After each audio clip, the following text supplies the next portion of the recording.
I'm a 34-year-old retired rugby player who thought that my days of getting in scrapes and physical kind of trauma were behind me. But when I spoke and when I got the opportunity with Bellator, it's not an ordinary thing to be doing. I was going to do the training anyway. It was something that I talked a lot about. I said I wanted to get my black belt in jiu-jitsu, whether that took 12 years to do it or whatever. I wanted to follow that path. But ultimately, I talked to my friends, and it's the excitement. It was the fact that this is a journey. I think life's for living and exciting, and I'm still able to do all the stuff I want to do, the DJing, the speaking. I'm still able to work with people. So it's kind of the perfect thing. I now know where I've got to be every day. I'm now going to test myself. And who doesn't want to know how to handle themselves?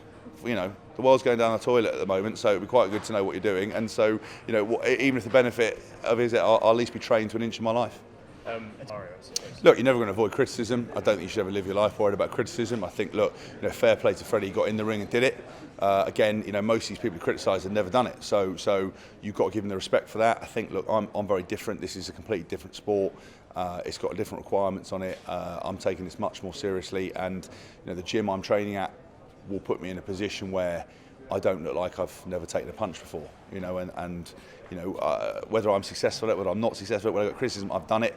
It's part of a journey. If I was to die tomorrow, I've had to go at everything in life. So everyone else can just mind their own business, because I don't care, and neither should they. I don't know. At the end of the day, it didn't go well for him. I'm just worried about myself and get on with it, And I talked to my friends and I talked to my family, and it was overwhelming kind of support for doing it. And I think that I've gone out of one sport which has been very attritional, very tough, going into something that's very unknown. I think personally there's a large element of fear involved. I think anyone who says that they're not scared of this kind of thing is either lying or coming up with pretense. I think for me, I want to test myself.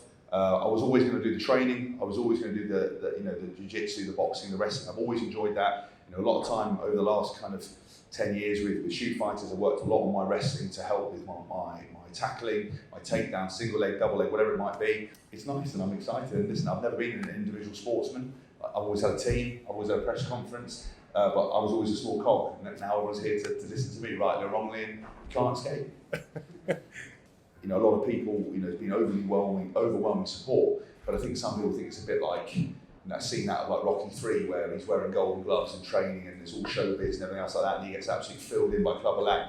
That's not what I'm about. I'm dedicating my life to this. I want to make sure that I'm in the best possible shape.